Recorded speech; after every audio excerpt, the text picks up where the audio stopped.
اللہ کا فرشتوں کی مجلس میں حضور کی ثنا کرنا یہ درود ہے، حضور کی مدح فرمانا، محبوب کی شانوں کو بیان فرمانا۔ یہ صحیح بخاری میں صلاۃ کا ترجمہ حضرت ابو العالیہ رضی اللہ تعالی عنہ سے کیا گیا ہے۔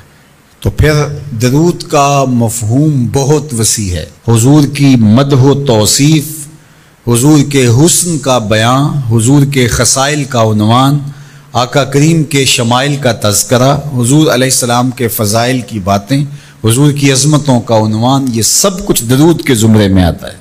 اور پھر ساتھ صیغہ بھی درود کا ہو اور اس میں شانیں بھی حضور کی ہوں، جس طرح درود تاج میں ہے، تو اس میں حضور پر درود بھی بھیجا گیا اور ساتھ حضور کی عظمتوں کو بھی بیان کیا گیا۔ تو یہ ایک خوبصورت گلدستہ بن گیا۔ درود شریف کے جو مفاہیم بیان کیے گئے ہیں، ان سب مفاہیم کو یہ اپنے جلو میں لیے ہوئے ہے یہ درود۔ تو کثرت کے ساتھ حضور علیہ السلام پر درود پڑھنے کی تلقین فرمائی گئی۔ حضرت ابی بن کعب رضی اللہ تعالیٰ عنہ فرماتے ہیں کہ آقا کریم نے ترغیب دی درود شریف پڑھنے کی، باقی امور اور عبادت، ذکر فکر تو میں نے عرض کی، ارشاد فرمائے کہ میں آپ پر کس مقدار میں درود پڑھوں، کتنا وقت، کتنا درود پڑھوں؟ تو آقا کریم نے فرمایا ماشیتا، جتنا تم چاہو۔ فرماتے ہیں میں نے کہا میں چوتھا حصہ درود پڑھوں گا، باقی 3 حصے دیگر عبادات اور دیگر وظائف اذکار بجا لاؤں گا۔ فرمایا جس طرح تم چاہو، جو تمہاری مرضی، لیکن اگر درود کی مقدار کو بڑھا دو تو تمہارے لیے بہتر ہوگا۔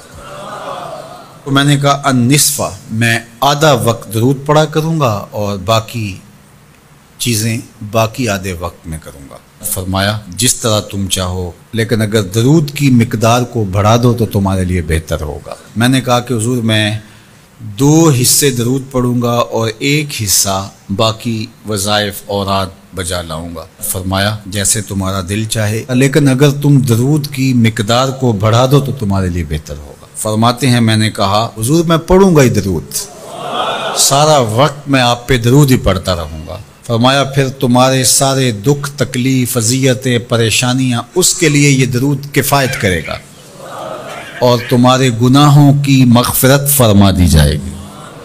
تمہاری پریشانیاں، تمہاری اذیتیں، تمہارے دکھ، دور موجود میں لفظ بولا جاتا ہے ٹینشن، تمہاری ساری ٹینشن، تمہارے سارے معاملات حیات کی بے ترتیبیاں، پریشانیاں، دکھ، اذیتیں، سب کچھ ختم ہو جائے گا۔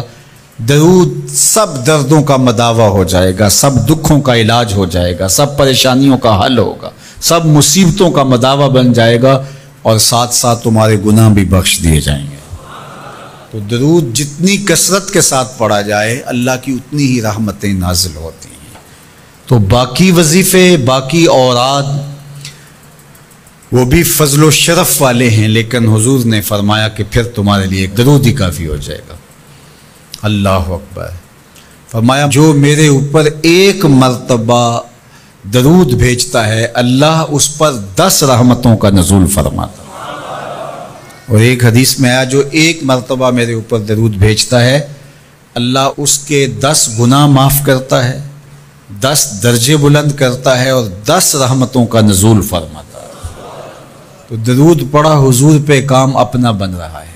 تو درود پڑھنے سے انسان کا باطن سنورتا ہے، اندر پاکیزگی نصیب ہوتی ہے، گناہ دھلتے ہیں، عیب دھلتے ہیں، پریشانیاں ختم ہوتی ہیں، مصیبتیں، آلام، مصائب، دکھ، ٹینشن، پریشانی جو کچھ بھی ہے یہ ختم ہوتا ہے، اور درود پرسکون بنا دیتا ہے انسان کو۔ راحت بخش ہے وظیفہ، سرور انگیز ہے یہ وظیفہ، نور بیز ہے یہ وظیفہ، ماحول میں شگفتگی پیدا کر دیتا ہے۔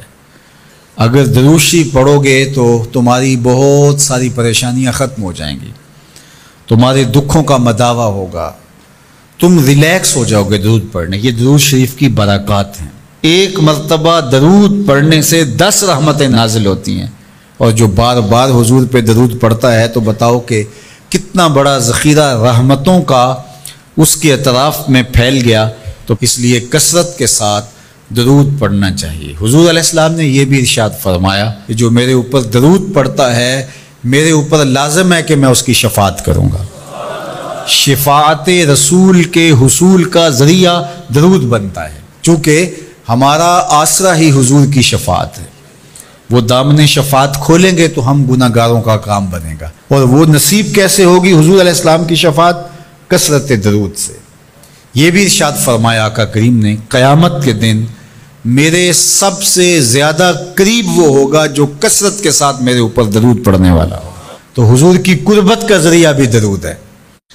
کون سا مومن ہوگا جس کو حضور کے دیدار کا شوق نہیں ہے؟ کثرت درود کی برکت یہ ہے کہ حضور کا دیدار نصیب ہوتا ہے۔ حضور کا دیدار نصیب ہو جائے تو بتاؤ اور کیا چاہیے؟